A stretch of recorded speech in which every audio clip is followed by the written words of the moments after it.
हम लोगों ने कल स्वर में कहाँ तक पढ़ा था? स्वर की मात्राएं कर लिया था ना। आओ जल्दी जल्दी आओ फटाफट।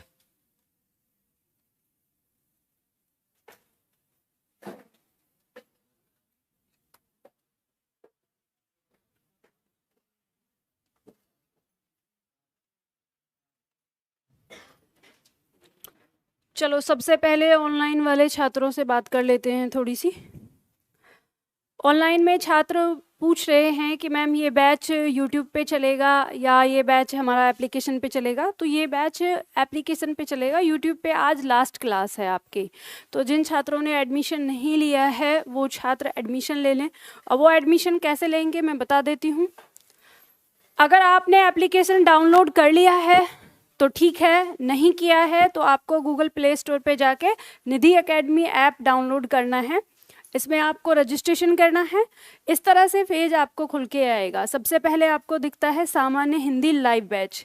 जो अभी हम पढ़ रहे हैं ये हमको कहाँ मिलेगा? सामान्य हिंदी लाइव बैच पे जैसे ही आप क्लिक करेंगे तो इस तरह से खुलेगा। पहला ही बैच आपको यहाँ पर दिखाई दे रहा है जिसमें एडमिशन ओपन है। बाकी पुराने बैच हैं उनमें एडमिशन ओपन नहीं है, तो इसी बैच में आप एडमिशन ले सकते हैं। ठीक है, यहाँ पे आप जाएंगे, लाइव क्लास आपको पहले दिखेगी, यहाँ जाके आप अपनी लाइव क्लास देख सकते हैं।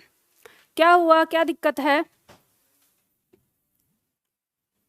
चलो, तो आज हम लोगों को अपनी क्लास शुरू करनी है और इसके साथ साथ जिन छात्रों ने एप्लीकेशन पर एडमिशन ले लिया है उनके लिए भी वो पूछ रहे हैं कि मैम हम ऐप कहाँ से खोलें या क्लास अपनी बाद में कहाँ से देखें। तो देखो बता देती हूँ। जब आप एडमिशन ले लेंगे तो आपको यही सामान्य हिंदी लाइव बैच पे क्लिक करना है। जब आप यहाँ पे क्लिक करेंगे तो ये इस तरह से खुलेगा। तो या तो आपको पता हो कि हमारा बैच कौन सा है, अगर बैच नहीं पता है तो मेरी कक्षाएं, ये जो यहाँ पे लिखा हुआ है इस पे आप क्लिक करेंगे, वहाँ आपको बैच मिल जाएगा। जब आप क्लिक करेंगे तो इस तरह से आपको 3 चीज़ें दिखेंगी। लाइव क्लास आप यहाँ पे देख सकते हैं, डेमो क्लास यहाँ पे देख सकते हैं। और जो छात्र लाइव नहीं देख पाते हैं या लाइव देख लेते हैं बाद में उनको क्लास देखनी है तो सभी कक्षाएं यहाँ पर नोट्स और यहाँ इसी में ही आपको अभ्यास प्रश्न। जब आप इस पे क्लिक करेंगे तो ये कुछ ऐसा दिखेगा, ये आपको इस तरह से दिखेगा। यहाँ पे आपकी जो वीडियो हैं वो क्रम से आती रहेंगी। जो सबसे पहली क्लास है वो नीचे चली जाएगी, जो करंट क्लास है वो ऊपर रहेगी सबसे।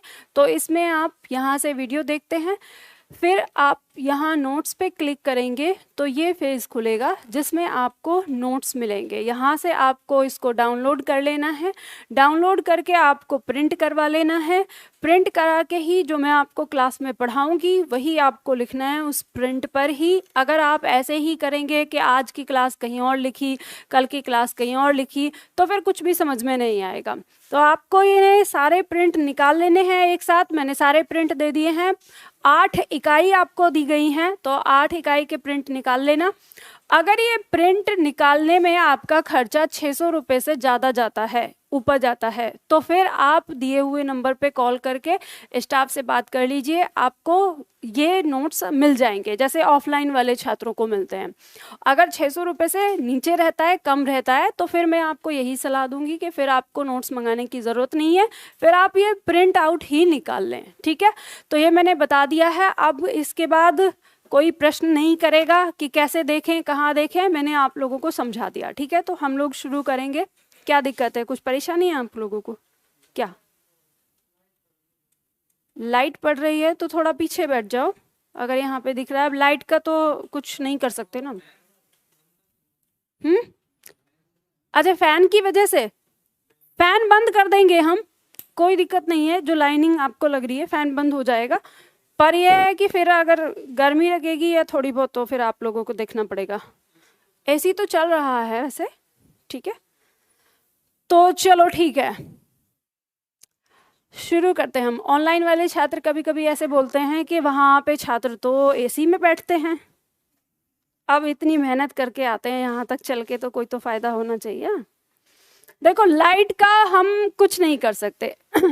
अगर ऑफलाइन क्लास के साथ ऑनलाइन क्लास हमारी चलती है तो लाइट ये ज़रूरी है इतनी। और स्मार्ट बोर्ड पे लाइट तो अगर आप मान लो ये भी नहीं, ये बड़ी हैवी भी नहीं रखेंगे तो कोई ना कोई लाइट तो इस पे रिफ्लेक्ट करती ही है यहाँ से, क्योंकि अगर वाइट बोर्ड हुआ करता था तो उस पे कुछ नहीं होता था, लेकिन यहाँ पे होता है। ठीक है, चलो तो हम लोग शुरू करेंगे अपनी क्लास। हम लोग पढ़ रहे थे स्वर और वर्णमाला में इकाई 1 आप लोगों की अभी चलेगी।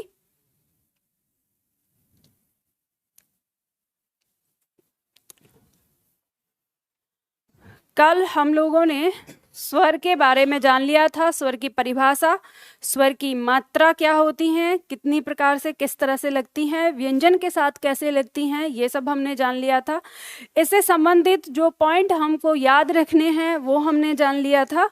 अब हम बात करेंगे स्वरों के वर्गीकरण पर, और स्वरों का वर्गीकरण ये आपकी परीक्षा में डायरेक्ट प्रश्न यहाँ से पूछे जाते हैं। ठीक है, तो इसको हम याद करेंगे। अभी तक आप लोग जैसे इसे पढ़ते थे, याद करते थे, तो आप लोग रटते थे।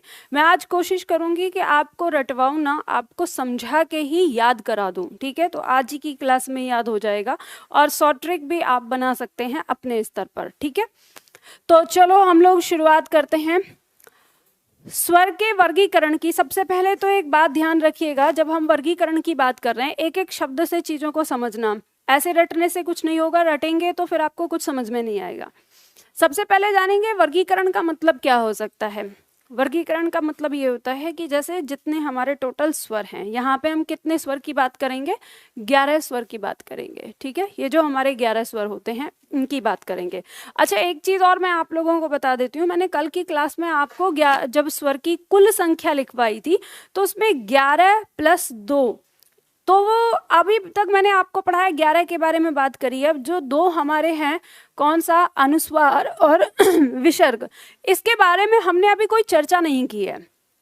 इसके बारे में चर्चा करेंगे हम अयोग व नाम का जो टॉपिक आएगा, व्यंजन के बाद पढ़ेंगे हम उसको, तो तब हम इसके बारे में डिटेल से जानेंगे कि ये क्या है और क्यों हम इसको 11 कहते हैं, 13 क्यों नहीं कहते, और इनको अलग क्यों रखते हैं, और फिर इनको जब कुल संख्या आती है तो फिर हम 13 क्यों रखते हैं इनकी संख्या। तो इसके बारे में तभी विस्तार से बात करेंगे। तो अभी हम जो वर्गीकरण करेंगे वो किस में करेंगे, 11 के अंदर करेंगे। ठीक है, जो 11 स्वर हमारे होते हैं। अब ये मान लीजिएगा कि जितने भी प्रकार के हम वर्गीकरण करेंगे, हर प्रकार में हम 11 में से ही बांटेंगे। अब ये मत सोचना आप पहले कहो कि जैसे यहाँ पे दिया है कई प्रकार से, कि उत्पत्ति के आधार पर दिया है या उच्चारण काल के आधार पर दिया है, तो आप ये कहें कि मैम उत्पत्ति में भी था ये, फिर उच्चारण में भी है ये, तो आप, इसलिए मैं आपको समझा रही हूँ कि वर्गीकरण का मतलब होता है कि हम आधार बांटते हैं। जैसे थोड़ा सा उदाहरण दूंगी, मान लीजिए कि आपके परिवार में मम्मी पापा ये हैं और आप 2 भाई बहन हैं, एक आपकी बहन और आप भाई, ये 4 लोग हैं। ठीक है, तो अगर हम इन 4 लोगों का वर्गीकरण करें कि अगर हम ऐसे बोलें कि पीढ़ी के अनुसार करो, तो आप क्या कहेंगे, 2 पीढ़ी हो गई, एक तो मम्मी पापा की हो गई और दूसरी आपकी और आपकी बहन की, ये पीढ़ी हो गई। ठीक है, 2 पीढ़ी हो गई। तो आप में इसमें यहाँ पर बहन और भाई, ठीक है, ये आ गए यहाँ पर मम्मी पापा आ गए। तो इसमें अगर हम ये कहें कि पुरानी पीढ़ी, तो इसमें कौन है, 2 लोग, मम्मी और पापा, और नई पीढ़ी में कौन है, भाई और बहन। ठीक है, अब अगर हम ये कहें कि नहीं, अब आपको इसका वर्गीकरण करना है लिंग के आधार पर, तो आप क्या करेंगे कि पापा और भाई ये क्या हो जाएंगे, पुल्लिंग हो जाएंगे, और मम्मी और बहन ये हो जाएंगे स्त्रीलिंग। तो आप कहेंगे कि यहाँ पे तो ये दोनों आ गए, अब यहाँ पे ये दोनों आ गए। तो समझ रहे हैं ना कि परिवर्तन चारों में से ही होगा, लेकिन कोई किसी में आ सकता है। और ऐसा भी हो सकता है कि बार बार यहाँ पे हम ये कहेंगे पुरानी पीढ़ी में मम्मी भी थी और लिंग के आधार पर स्त्रीलिंग में भी मम्मी है। तो ये आप समझ गए हैं अब कि कैसे हम इसको बदलते हैं। तो ऐसे ही हमारे स्वर के बारे में होता है, क्योंकि मैंने आप लोगों को ये चीज़ इसलिए समझाई है कि एक छात्र ने प्रश्न किया था मुझे कि ये हमें समझ में ही नहीं आ रहा, बार बार लिख दे रहे हैं, कभी कुछ कह रहे हैं कभी कुछ कह रहे हैं, है ना, तो इसलिए समझना है। तो जब हम इनका वर्गीकरण करते हैं, अलग अलग प्रकार से, तो कई सारे प्रकार हम लेते हैं, जैसे उत्पत्ति के आधार पर करेंगे, उच्चारण काल के आधार पर करेंगे, जीभ के प्रयोग के आधार पर करेंगे, होठों की स्थिति के आधार पर करेंगे। तो यानी कई प्रकार से हम इनका वर्गीकरण करते हैं और आपकी परीक्षा में हर प्रकार से पूछा जाता है। तो सबसे पहला जो वर्गीकरण हम करने जा रहे हैं वो करने जा रहे हैं हम उच्चारण काल के आधार पर। उच्चारण काल के आधार पर जब हम वर्णों के वर्गीकरण की बात करते हैं तो ये दो प्रकार का होता है, ठीक है। अब इसको पहले ऐसे समझिएगा कि हम अभी तक आपकी परीक्षा में जो प्रश्न आते थे अभी तक ऐसे आते थे कि स्वर की संख्या कितनी है, आपसे बता दिया ठीक है 11। अब ऐसे नहीं आता, स्वर की संख्या नहीं पूछी जाती है, अब पूछता है कि उच्चारण काल के आधार पर स्वर कितने प्रकार के होते हैं। तो फिर आप बताते हैं कि 2 प्रकार के होते हैं, या पूछ सकता है कि जीभ के प्रयोग के आधार पर स्वर कितने प्रकार के होते हैं, ऐसे पूछ लेगा। या फिर आपसे पूछ लेगा कि ह्रस्व स्वर की संख्या कितनी है, कि ह्रस्व स्वर कितने हैं, या आपसे पूछ लेगा कि दीर्घ स्वर की संख्या कितनी है। तो अब उसका जो पूछने का तरीका है वो थोड़ा सा बदल गया है, तो आपको उस तरह से ध्यान देना है। तो हम सबसे पहले तो जानेंगे इसलिए कहा उच्चारण काल। उच्चारण का क्या मतलब होता है? बोलना, ठीक है। और काल का क्या अर्थ होता है? समय। तो आपको पता चला कि यहाँ जो हम वर्गीकरण करने जा रहे हैं स्वर का, देखो आपस में बातें मत करना, आपस में बातें नहीं, आपको कोई भी बात करनी है क्लास के बाहर जाके। यहाँ पे 1 घंटे के लिए आप मेरे साथ बैठे हैं तो सारी दुनियादारी को भूल जाइए, यहाँ आप और आपकी हिंदी, इसके अलावा और कोई दूसरी चीज नहीं, समझ गए। तो देखो ध्यान दो यहाँ पर तो मैंने आपको बताया उच्चारण मतलब बोलना और काल मतलब समय। तो हमें ये बात समझ में आ गई कि हम जो यहाँ पे स्वर का वर्गीकरण करने वाले हैं, बोलने में समय कितना लग रहा है इस आधार पे वर्गीकरण करने वाले हैं। तो बोलने में समय लग रहा है हमारा, जो उसके आधार पर 2 प्रकार के हमने बांट लिए। कौन कौन सा? ह्रस्व स्वर और दीर्घ स्वर। तो अब आप इनकी परिभाषा लिखिए, क्योंकि हम अब नोट्स भी बनाते चलेंगे साथ में और समझते भी चलेंगे। तो ह्रस्व स्वर के सामने लिखिए और फिर इसमें हम बोलेंगे, लिखिए इसमें जिन स्वरों के उच्चारण में, जिन स्वरों के उच्चारण में, जिन स्वरों के उच्चारण में कम समय लगता है, जिन स्वरों के उच्चारण में कम समय लगता है उन्हें ह्रस्व स्वर कहते हैं, उन्हें ह्रस्व स्वर कहते हैं, उन्हें ह्रस्व स्वर कहते हैं। इन्हें लघु स्वर, इन्हें लघु स्वर या मूल स्वर भी कहते हैं।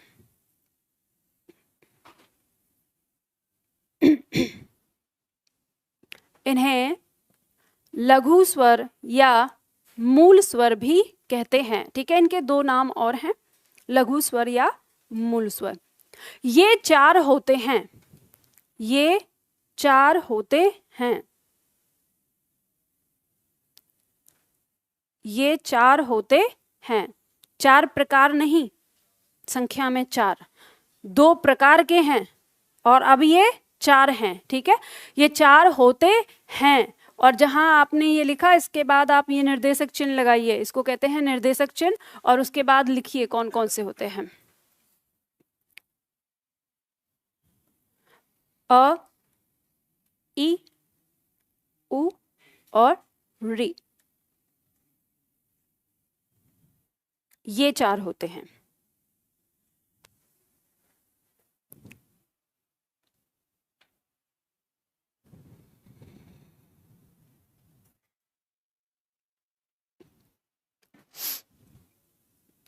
अब दीर्घ स्वर में लिख लीजिए, लिखिए जिन स्वरों के उच्चारण में, जिन स्वरों के उच्चारण में लघु स्वर से दुगना समय लगता है, जिन स्वरों के उच्चारण में लघु स्वर से दुगना समय लगता है उन्हें दीर्घ स्वर कहते हैं। जिन स्वरों के उच्चारण में लघु स्वर से दुगना समय लगता है उन्हें दीर्घ स्वर कहते हैं।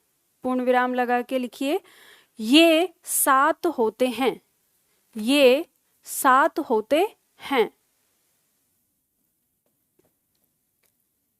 ये 7 होते हैं। लिखकर लिखिए इसमें आ, ई, उ, ए, ऐ, ओ, औ।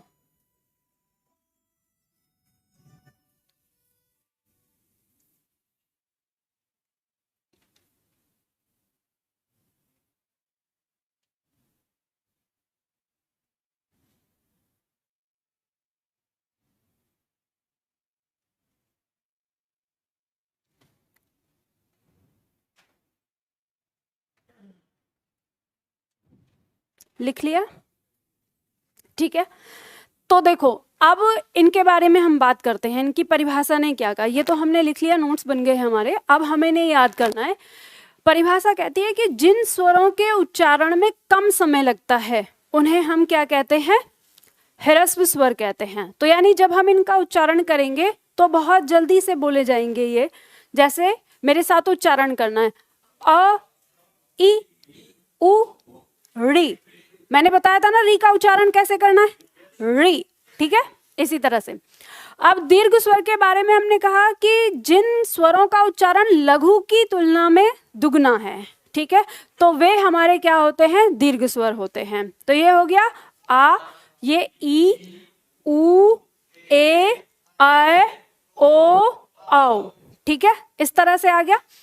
अब ये हमें बहुत आसानी से याद हो जाते हैं। इनमें कुछ ऐसा नहीं है कि जो हमें ऐसा लगे कि हमें याद नहीं हो रहा। एक मिनट, ये फोन मुझे परेशान कर रहा है।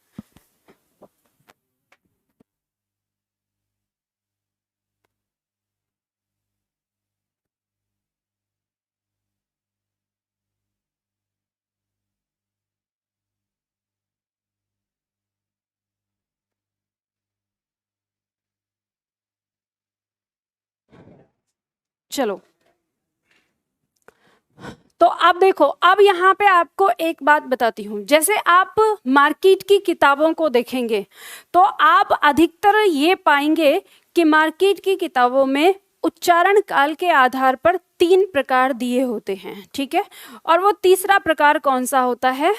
लोग बोलते हैं प्लुत स्वर। ठीक है, उसे कहते हैं प्लुत स्वर, ऐसा कहते हैं। लेकिन ध्यान रखिएगा, अगर हम पुराने जो हमारे विद्वान हैं या कामता प्रसाद के अनुसार बात करें, या और भी हमारे कई सारे विद्वान हैं, जैसे डॉक्टर अरविंद कुमार हैं, जैसे पृथ्वीनाथ पांडे हैं, इन लोगों ने स्पष्ट रूप से इस बात को बताया है कि प्लुत स्वर जो हैं वो संस्कृत के हैं। ठीक है, वो हिंदी के नहीं हैं। और जब ये बात हो गई कि जब ये संस्कृत के हैं तो हिंदी में इनको काउंट करने का क्या मतलब बनता है?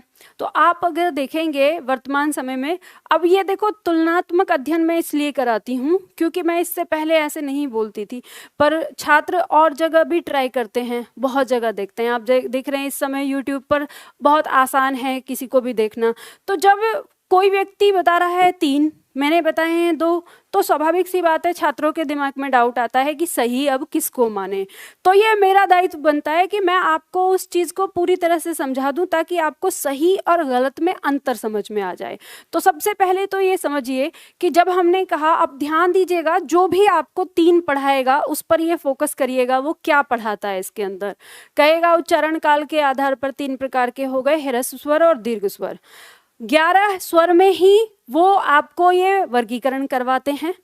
4 स्वर आपके यहाँ लिख दिए जाते हैं, 7 स्वर आपके यहाँ लिख दिए जाते हैं। तो अगर हम मैथ्स की बात करें तो 4 और 7 तो मेरे ख्याल से 11 ही होता है ना, सही हूँ मैं? 11 ही होता है। अब सवाल तो पहला ये उठता है कि प्लुत स्वर के लिए बच कौन सा गया, जो हम उसके उदाहरण में रखेंगे। ठीक है, जब यहाँ पे 11 और मतलब 4 और 7 हमारे 11 हो गए, तो हमारे पास तो कोई उदाहरण के लिए बचा ही नहीं। अब यहाँ पे मैं आपको बताती हूँ वो लोग आपको क्या समझाते हैं। वो लोग आपको बताएंगे कि प्लुत स्वर की जो परिभाषा दी जाती है कि जिन स्वरों का उच्चारण दीर्घ स्वर की तुलना में भी अधिक होता है, उनसे भी ज्यादा अधिक होता है, उन्हें हम प्लुत स्वर कहते हैं। फिर बात आती है कि प्लुत स्वर का उच्चारण किसमें होता है, किसी को पुकारने के लिए किया जाता है। उदाहरण के तौर पर अब आपको यहाँ पे अलग अलग तरीके से मिलेगा। कोई इसको इस तरह से लिखेगा, ऐसे बना देते हैं, और इसको ओम इस तरह से कर देंगे, ये बना देगा। ठीक है, कुछ इसकी जगह पर एक दूसरा साइन देते हैं, ये साइन आता है ये इस तरह से, जैसे उदाहरण के तौर पर ओम। अब सवाल ये उठता है कि हम पढ़ क्या रहे हैं, हम पढ़ रहे हैं स्वर। स्वर क्या है, वर्ण, और वर्ण जिन्हें हम और तोड़ नहीं सकते। यहां पर ये आपको नहीं लगता कि ये स्वर है या कोई शब्द बताया गया है हमको, समझ गए ना? या तो ये लिखें जो संस्कृत में लिखा जाता है, ठीक है, या तो ये लिखें। अब ये लिखेंगे तो ये हिंदी में स्वर हमने पढ़ा ही नहीं है, ये हमारे 52 वर्ण के अंदर है ही नहीं, तो पढ़ा ही नहीं है। तो दोनों तरीके से देखो, जो आपको इस तरह से लिख के बताए तो उनसे यही प्रश्न करना कि सर आप हमको वर्ण समझा रहे हैं कि शब्द समझा रहे हैं, पहले तो ये क्लियर करिए कि वर्ण है कि नहीं। तो वो वहीं पे ही अटक जाएंगे, उनको ये चीज़ पता चल जाएगी कि हाँ हम क्या गलती कर रहे हैं। तो हाँ, हम ये कह सकते हैं कि जब हम किसी को पुकारते हैं तो पुकारने के लिए जो प्लुत स्वर हमारे हुआ करते थे, हिंदी भाषा ने उसको प्लुत चिन्ह के अंदर लिया है। ठीक है, ये इस तरह से होता है, ऐसे एस की तरह हम लगाते हैं, 2 बार लगा देते हैं, और किसी भी स्वर के बाद अगर हम इसको लगाएंगे तो वो स्वर खींच के बोला जाता है। जैसे मान लीजिए उदाहरण के तौर पर हम आवाज लगा रहे हैं मोहन को, और मोहन दूर है तो हम बोलते हैं मोहन। ठीक है, तो अब हमें जो हमने बोला मोहन, इसी को हम चाहते हैं कि जब हम लिखें तो पढ़ने वाला भी वैसे ही पढ़े। अगर हमने उसको ऐसे लिख दिया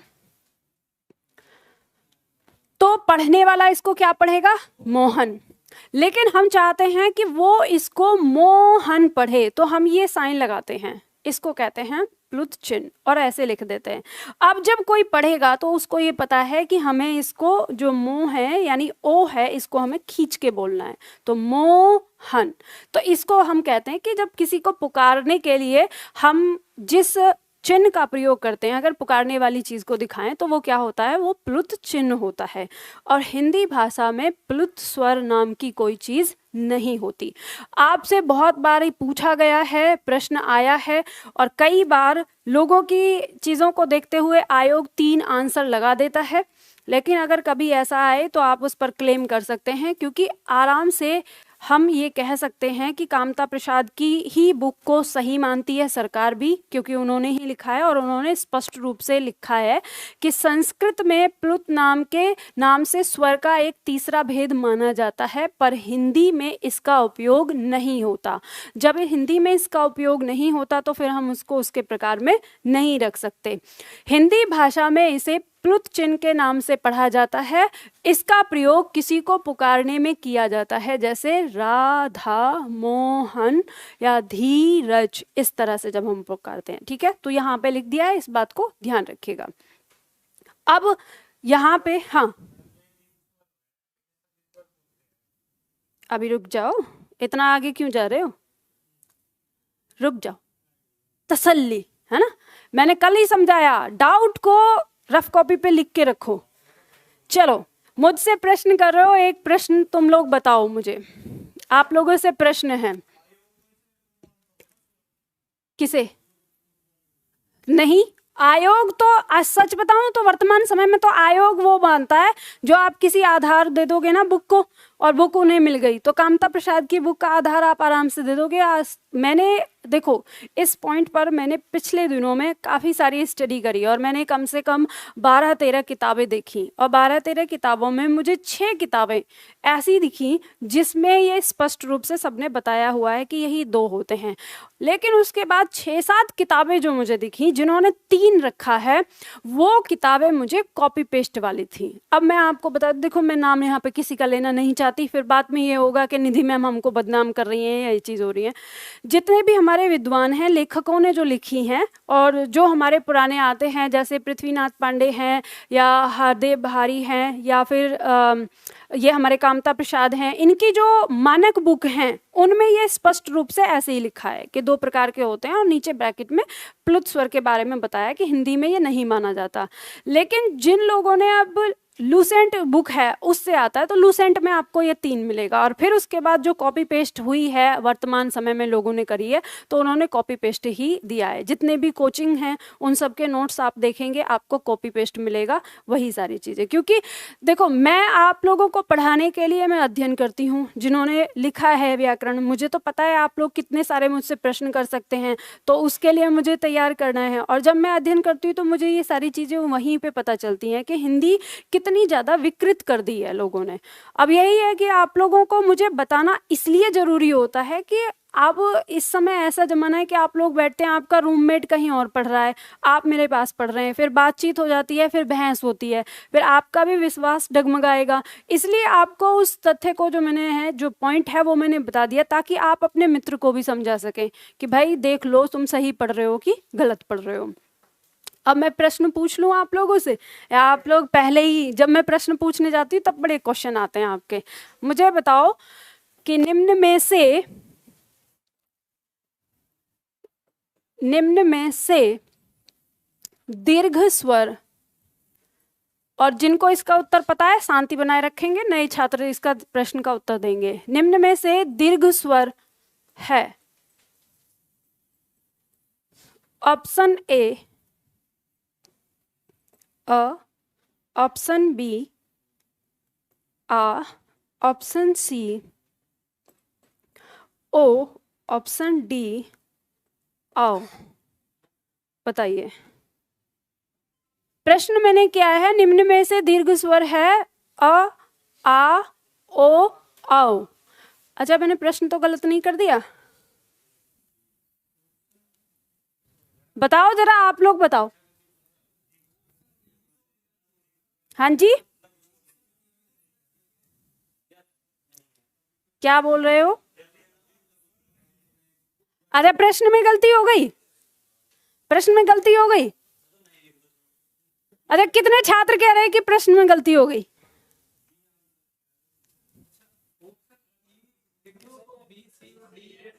अच्छा मतलब यहाँ हम ई ऑप्शन दे दें और उसमें कह दें कि B plus C plus D, तो फिर उत्तर क्या हो जाएगा?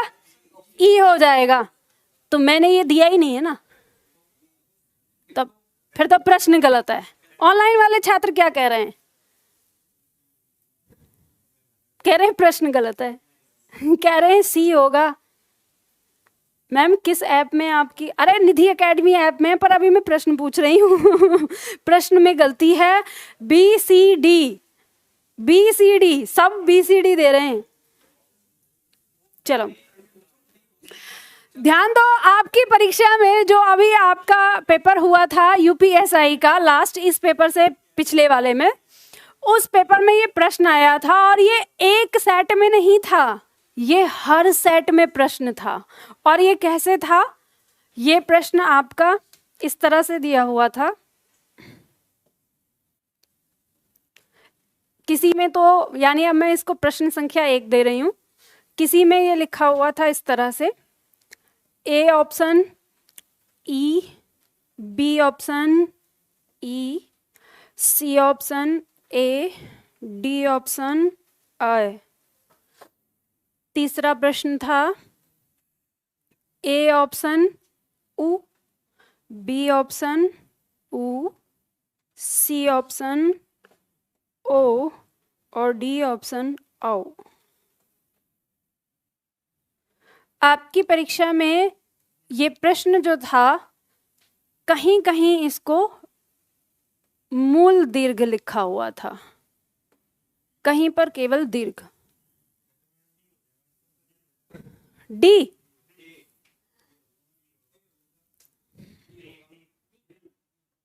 अच्छा ये बताओ बी में, बी बताने वाले कितने छात्र हैं? चलो तो देखो, जिन छात्रों ने बी बताया है उनका पूरी तरह से सही है, ठीक है, इसका आंसर होगा बी। अब सवाल उठेगा ऐसा क्यों हुआ? तो ध्यान देना, जब ये प्रश्न आया तो काफी सारे छात्रों ने इसका उत्तर बी लगाया, जिन्होंने समझा, और जिन्होंने नहीं समझा तो वो छात्र इसका उत्तर ए लगाया है। और उन्होंने दिमाग क्या लगाया कि शायद एग्जामिनर पूछना चाह रहा है कि निम्न में से दीर्घ स्वर नहीं है, और नहीं लगाना वो भूल गया है, तो जब ऐसे आंसर चेक होगा तो फिर वो अपना प्रश्न सही करके और हमारा आंसर ए सही हो जाएगा। ऐसे तो ध्यान रखिएगा, अगर ऐसा होता है तो कभी भी एग्जामिनर ऐसे सही करके आंसर नहीं देता, मतलब उस पर कोई उसका नंबर नहीं देगा। अगर मिस्टेक होती हैं तो उस प्रश्न को काट दिया जाता है, ठीक है, नहीं जरूरी नहीं है नंबर मिलेगा तो सबको मिलेगा, या जिन्होंने अटेम्प्ट किया है नंबर नहीं मिलता तो फिर हटा देते हैं। आजकल क्या करते हैं, आजकल वो हटा देते हैं, नंबर कम कर देते हैं। जैसे मान लो 200 नंबर है तो 199 कर देंगे आपका टोटल, उसमें से कट ऑफ निकाल देते हैं। तो अब ध्यान दीजिए, वही बात हो गई, लेकिन ये गलत नहीं है, ये गलत नहीं है, ये सही है। अब आप कहेंगे तो इन दोनों को जो नीचे हैं, अभी अभी तो हमने दीर्घ में पढ़ा है, तो ये किस आधार पर हमारे ये अलग हो गए? तो ध्यान दीजिएगा, इस प्रश्न का ये प्रश्न मुझे देने का मतलब यही था ताकि हम ये पढ़ सकें कि आगे जो हम वर्गीकरण पढ़ रहे हैं वो किस तरह से। कभी भी वो आपको इन दोनों को दीर्घ के नाम से दे सकता है, लेकिन जब ऐसी स्थिति आ जाए और जब उसने दीर्घ स्वर की बात करी हो तो ये दीर्घ स्वर, इन तीनों में से मूल दीर्घ स्वर कौन सा है ये आपको पहचानना है। उसके लिए हम पढ़ेंगे अगला वर्गीकरण, और वो है उत्पत्ति के आधार पर, ठीक है। उत्पत्ति के आधार पर हम वर्गीकरण करेंगे। तो ये लिखा हुआ है, इसमें लिखना कुछ नहीं है आपको, बस मैं आपको समझाती हूँ। यहाँ पर हम समझते हैं कि ये किस तरह से, जब हम इन स्वरों का वर्गीकरण करने चलते हैं उत्पत्ति के आधार पर, ठीक है, तो हम इनको दो भागों में बांट लेते हैं। और उत्पत्ति का मतलब होता है वो बने कैसे हैं, ठीक है। और जो मैं यहाँ पे लिख रही हूँ, इसमें से कोई चीज अगर आपको पसंद आए कि ये मुझे लिखनी चाहिए तो उसको आप रफ कॉपी पे लिखिएगा, ठीक है। तो जब हम बांटते हैं तो इन्हें हम दो भागों में बांटते हैं, मूल स्वर और संधि स्वर। मूल स्वर और संधि स्वर। मूल स्वर का मतलब है स्वर ने जिस रूप में जन्म लिया है उसे हम कहते हैं मूल स्वर। और संधि स्वर का मतलब है जो स्वर दो स्वरों से मिलकर बना है उसको हम कहते हैं संधि स्वर। इस संधि स्वर का दूसरा नाम है गुरु स्वर। गुरु मतलब बड़ा, या इसे हम दीर्घ स्वर के नाम से भी जानते हैं। तीनों नाम आ जाते हैं, ठीक है। हम ऐसे भी कर सकते हैं, मूल स्वर और दीर्घ स्वर, मूल स्वर और गुरु स्वर, मूल स्वर और संधि स्वर, ठीक है, तीनों नाम दिए जाते हैं। अब ये जो संधि स्वर हैं इनको फिर हम दो भागों में बांटते हैं। इनको बांटते हैं हम मूल दीर्घ और संयुक्त स्वर।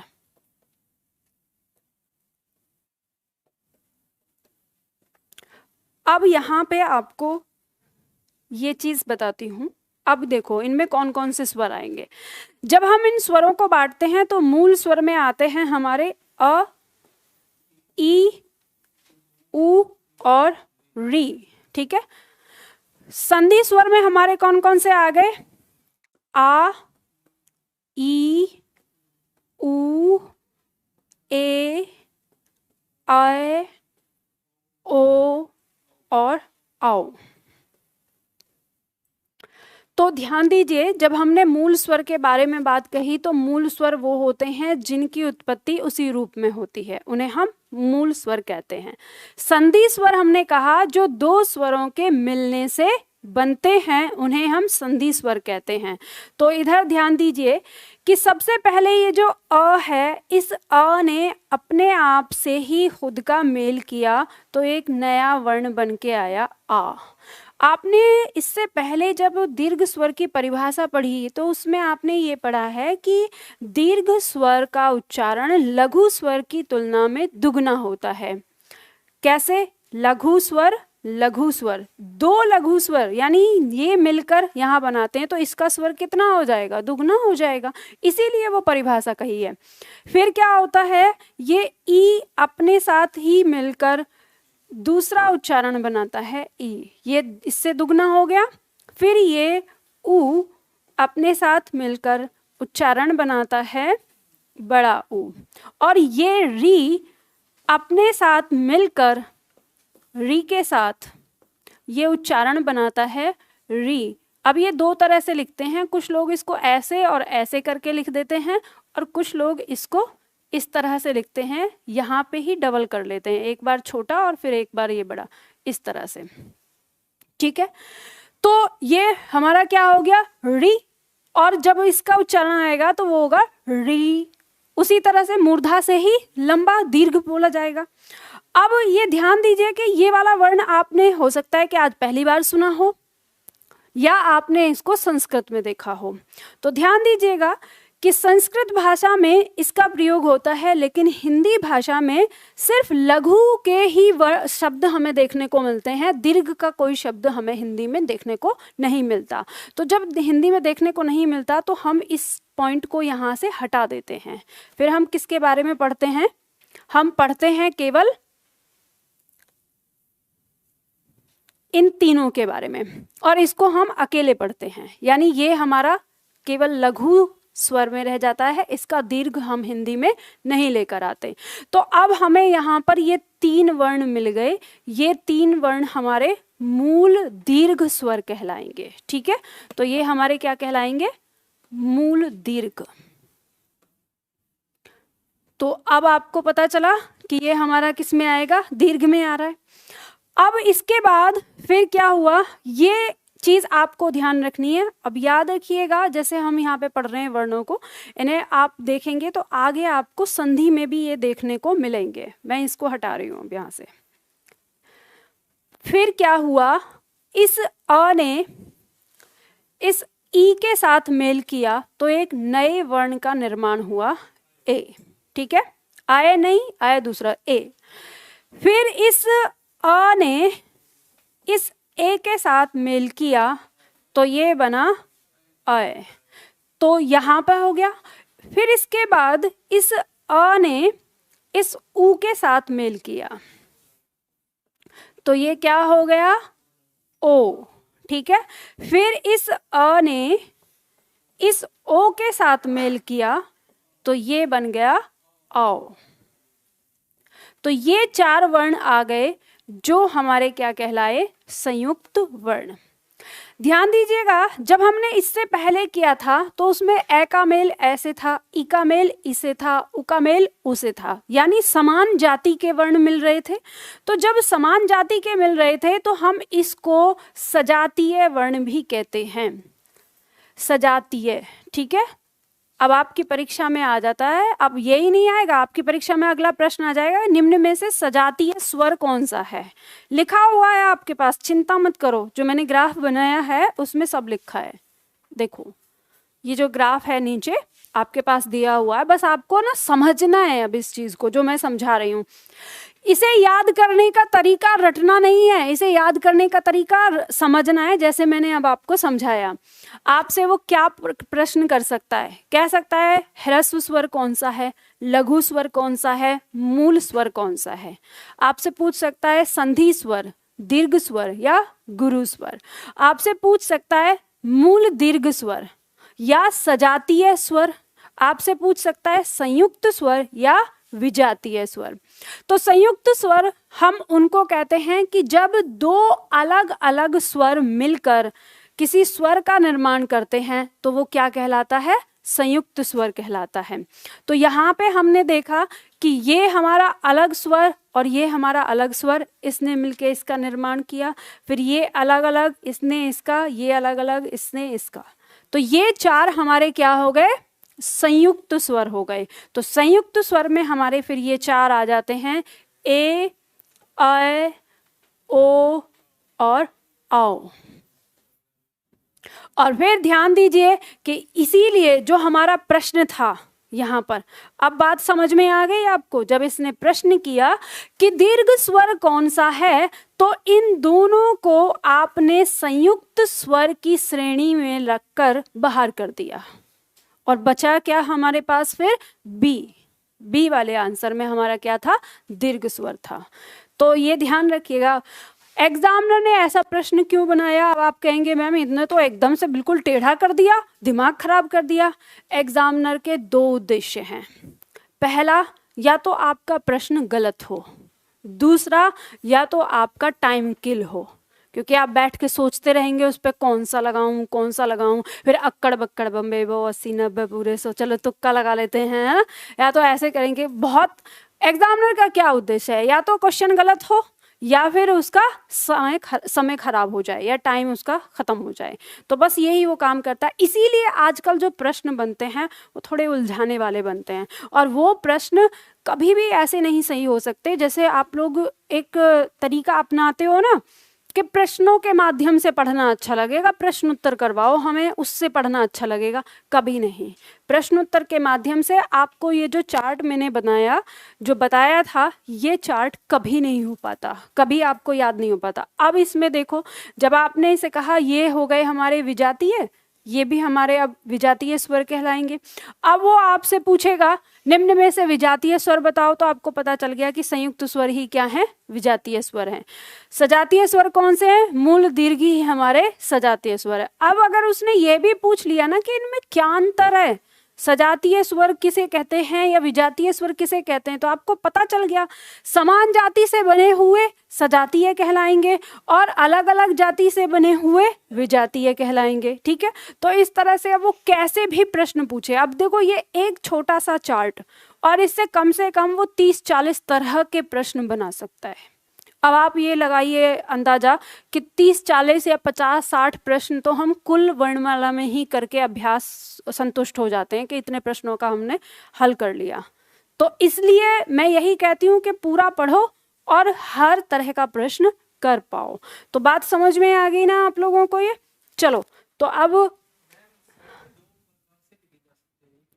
एक तो ऐसे हो जाएगी और आधा न लगा के भी हो जाएगा, यानी हम ऐसे भी लिख सकते हैं संधि को इस तरह से। इसको कहते हैं हम पंचमाक्षर, और ये जो इस तरह से लिखा गया है ये हिंदी में टंकण विधि के कारण लिखा गया है। आपकी परीक्षा में ये प्रश्न भी आता है, आपसे पूछा जा सकता है कि वंदना सही करेंगे, ये प्रश्न पूछा हुआ है, या वंदना सही करेंगे। दोनों प्रश्न दोनों ही सही हैं।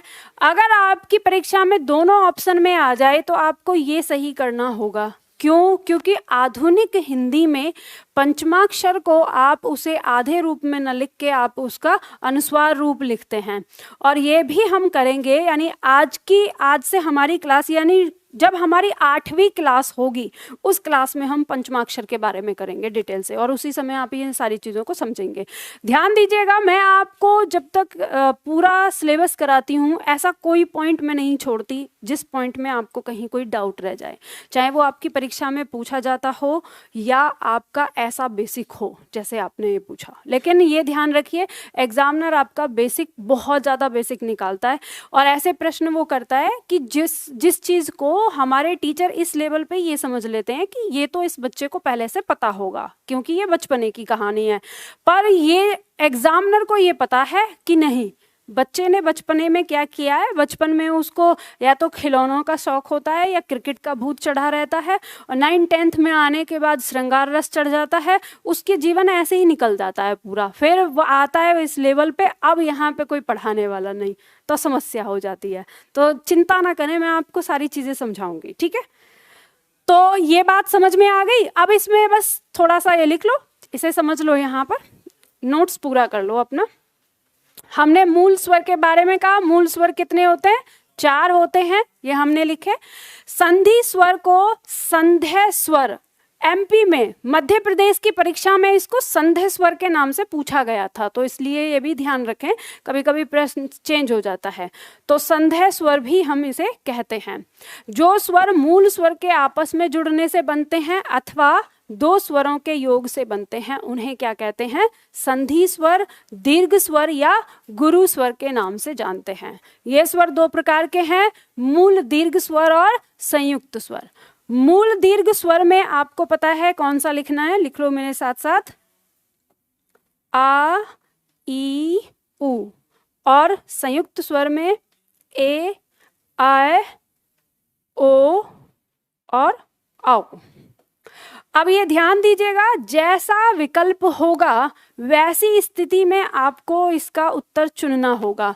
कभी ये संयुक्त स्वर में पूछे जाएंगे और कभी ये दीर्घ स्वर के अंदर पूछे जाएंगे।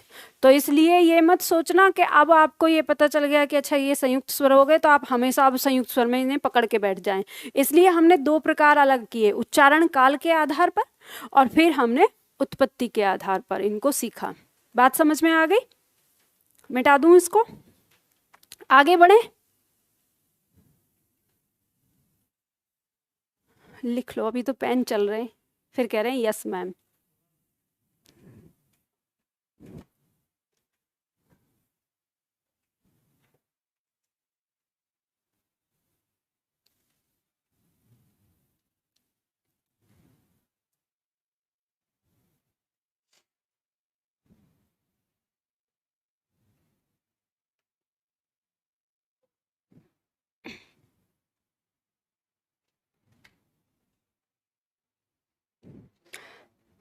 ऑनलाइन में एक छात्र ने पूछा है कि मैम अनुस्वार को न और म में कब पढ़ते हैं?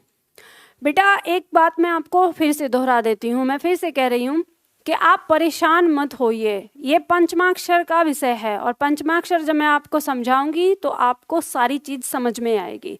और हम कल पढ़ेंगे व्यंजन, जब हम व्यंजन का उच्चारण पढ़ेंगे तो उस समय हम इस चीज को सीखेंगे, वहां पे हमें पता चलेगा कि व्यंजन में जब हम उच्चारण पढ़ते हैं तो कब हम न पढ़ेंगे और कब हम म पढ़ेंगे, वो सारी डिटेल। तो आप बिल्कुल जो मैं पढ़ाती जा रही हूँ उसको ध्यान में बैठाते जाओ। मिटा दूं इसको? बस ये है कि ये मत करना कि मैं तो यहाँ से पढ़ाती जा रही हूँ, जैसे जैसे ये ऊपर जा रहा है वैसे वैसे साफ, तो वो नहीं, सारी चीज याद होनी चाहिए पीछे से, है ना। चलो देखो, अगला आता है हमारा जीभ के प्रयोग के आधार पर। जीभ के प्रयोग के आधार पर स्वर हमारे 3 प्रकार के होते हैं। कौन कौन से? अग्र स्वर, मध्य स्वर, पश्च स्वर। ध्यान दीजिएगा, याद करने का बहुत बेहतरीन तरीका है, नाम में ही लिखा है। हिंदी इतनी आसान है कि वो अपने नाम में ही आपको अपनी परिभाषा और अपना सारा रहस्य बता देती है। बस ये है कि आपकी नजर समझने वाली होनी चाहिए। अग्र का मतलब अगला, मध्य का मतलब बीच का, मध्य का, और पश्चिम मतलब पिछला। ठीक है, तो चलो इनकी परिभाषा भी लिखते रहो, फिर उसके बाद मैं समझाती हूँ इसमें। अग्र स्वर में लिखिए, जिन स्वरों का उच्चारण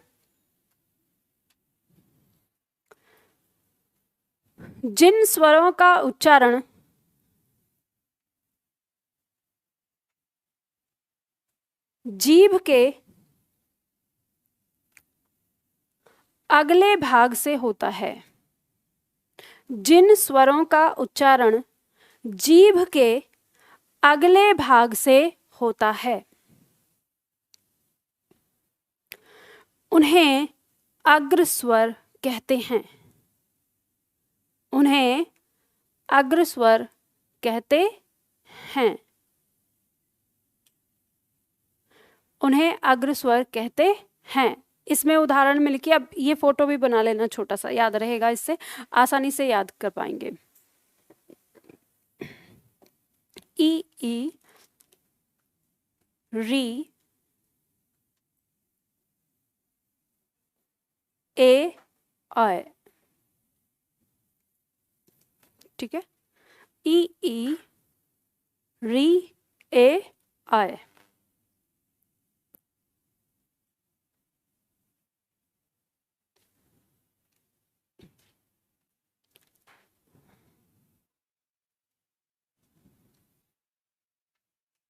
अग्र स्वर, ठीक है।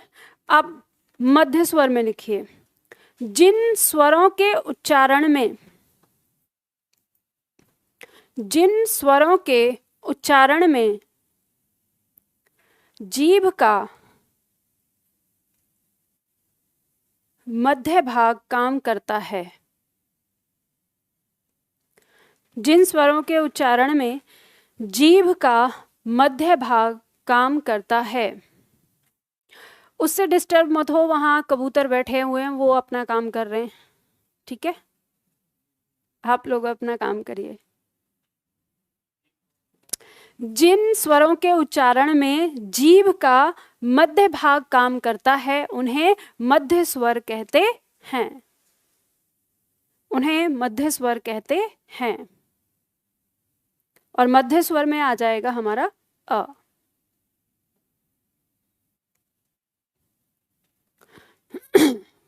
फोटो बना लेना छोटा सा।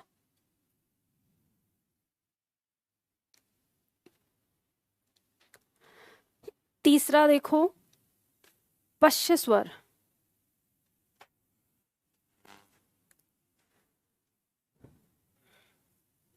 पश्य स्वर में लिखो, जिन स्वरों के उच्चारण में, जिन स्वरों के उच्चारण में जीभ का पिछला भाग काम करता है, पिछला भाग काम करता है, उन्हें पश्य स्वर कहते हैं,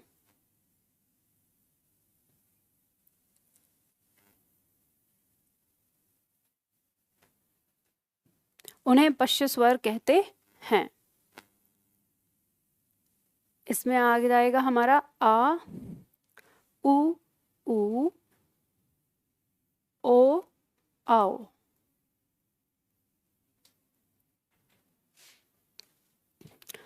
ऑनलाइन में छात्र पूछ रहे हैं कि मैम आपकी क्लास एग्जैक्ट कितने बजे चलती है। तो बेटा हमारी क्लास 11:30 बजे शुरू हो जाती है, और ध्यान रखिए 11:30 मतलब 11:30, ठीक है।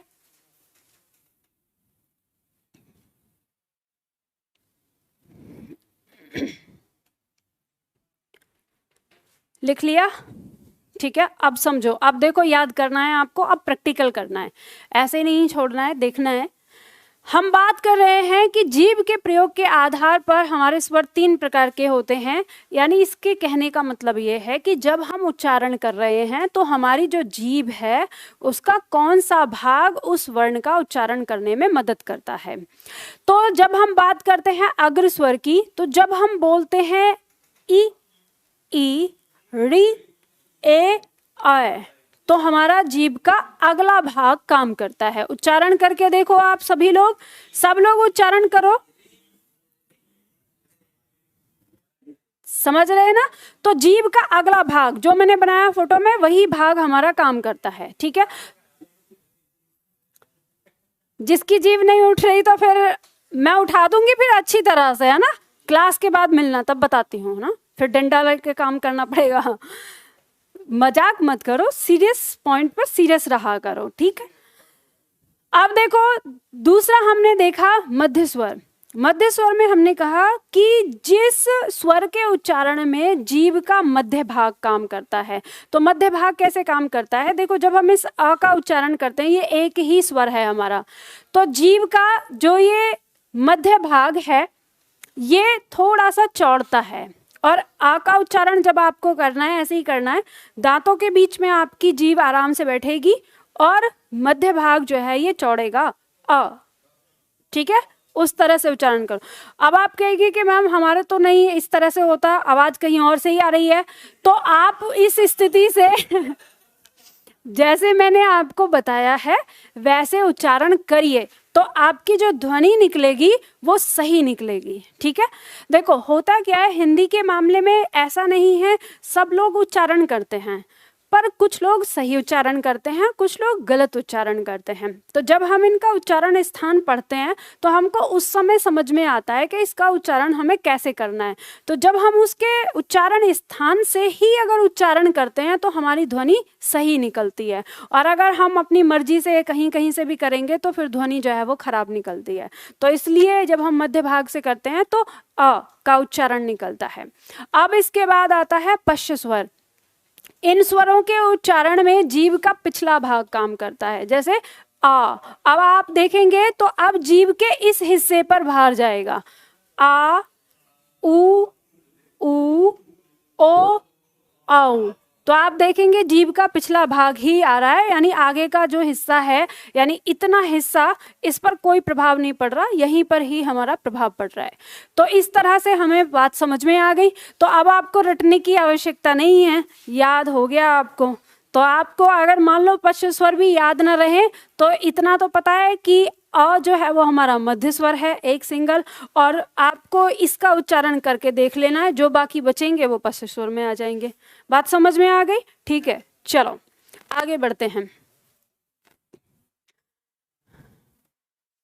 ओष्ठ या होठों की स्थिति के आधार पर, जब हम होठों की स्थिति की बात करते हैं, मतलब जब हम इन स्वरों का उच्चारण करते हैं तो हमारे होठों की स्थिति किस प्रकार की होती है, तो उस आधार पर हमारे ये स्वर दो प्रकार के होते हैं। होठों की स्थिति या तो गोलाकार होगी या तो गोलाकार नहीं होगी।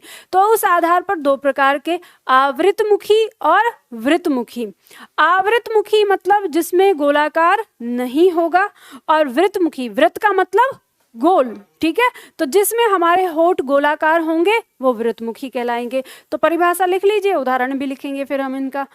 तो लिखिए, आवृतमुखी स्वर में लिखिए, जिन स्वरों के उच्चारण में होठ, जिन स्वरों के उच्चारण में होठ गोलाकार नहीं होते, जिन स्वरों के उच्चारण में होठ गोलाकार नहीं होते,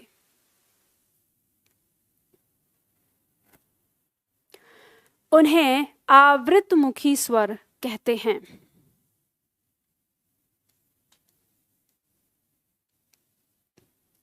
उन्हें आवृतमुखी स्वर कहते हैं।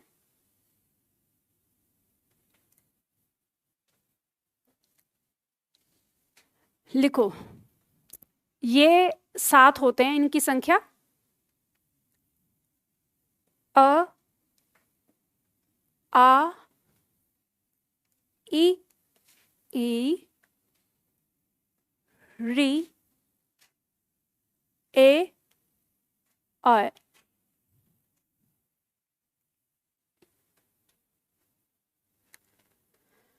जिन स्वरों के उच्चारण में होठ गोलाकार नहीं होते हैं उन्हें आवृतमुखी स्वर कहते हैं। और इसमें आते हैं हमारे ए, आ, ई, री, ए, ऐ, और इनके उच्चारण में हमारे होठ गोलाकार नहीं होते हैं। वृत्तमुखी में लिख लीजिए,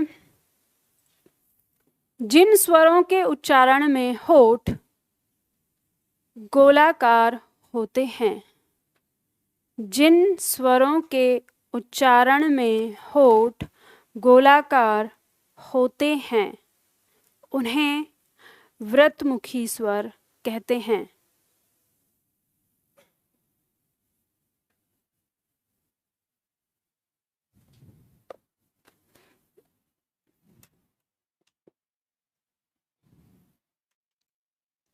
जैसे उ, ओ, औ।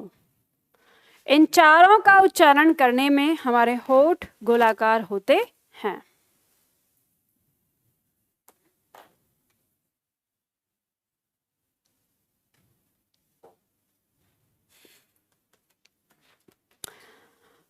अब उच्चारण करके देख लीजिए, पता कर लीजिए, प्रैक्टिकल।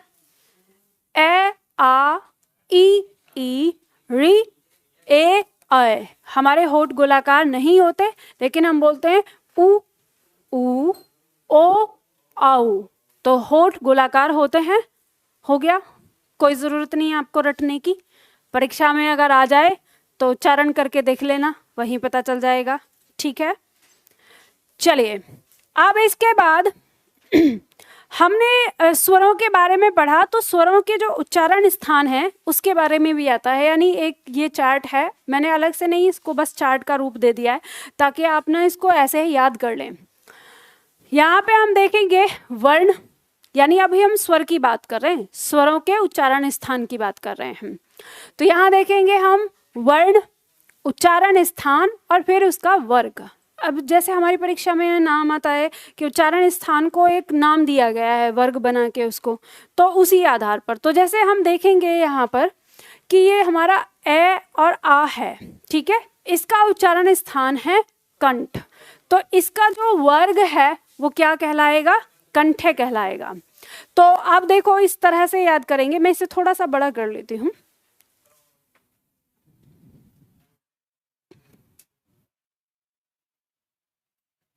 इसको देखो हम अभी याद कर लेंगे, इसमें हमें कोई ज़्यादा टाइम नहीं लगेगा। हम देखते हैं ए आ का उच्चारण स्थान है कंठ, इसका वर्ग क्या होगा, कंठ है। ई का उच्चारण स्थान है तालु, इसका वर्ग क्या होगा, तालव्य। उ का उच्चारण स्थान है होठ और वर्ग क्या होगा, ओष्ठ है। री का उच्चारण स्थान है मूर्धा, इसका वर्ग क्या होगा, मूर्धन्य। ए आय का उच्चारण स्थान है कंठ तालु, वर्ग क्या होगा, कंठ तालव्य। ओ औ का उच्चारण स्थान कंठ और होठ और वर्ग क्या होगा, कंठोष्ठ। अब इतना याद करोगे तो कंफ्यूजन हो जाएगा, ये इतना याद करोगे तो कंफ्यूजन हो जाएगा। तो शॉर्ट ट्रिक देखो, अब आपको ये पता है कंठ की बात कर रहे हैं तो कंठे आ रहा है, तालु की बात कर रहे हैं तालव्य आ रहा है, होठ की बात कर रहे हैं ओष्ठ आ रहा है, मूर्धा की बात कर रहे हैं मूर्धन्य आ रहा है। कंठ तालु तो कंठ तालव्य, कंठ होठ तो कंठोष्ठ, ये हमें पता चल गया। तो मतलब हमें अंदाजा लग जाएगा, अगर हम इसका केवल उच्चारण स्थान याद रखें तो वर्ग के बारे में पता चल जाएगा। तो आपको इसे रटने की जरूरत नहीं है, रटना आपको क्या है, रटना है आपको बस इतना, ठीक है। ए आ का उच्चारण स्थान कंठ से, ई का उच्चारण स्थान तालु से, उ का उच्चारण स्थान होठ से और री का उच्चारण स्थान मूर्धा से, बस इतना। आपको ये बात पता है कि ये जो बना है ये अ प्लस ई से बना है। अ पता है आपको कंठ, ई पता है आपको तालु, तो क्या है, कंठ और तालु। क्योंकि आपको ये किसके लिए याद रखना है, संयुक्त स्वर के लिए याद रखना है, तो वैसे ही आपको याद है। उसी तरह से आपको पता है कि ये बना है हमारा ए प्लस उ से, तो ए मतलब कंठ और उ मतलब होठ, तो ये हमारा कंठ और होठ, ये आ गया, बस कुछ है ही नहीं, इतना याद करना है।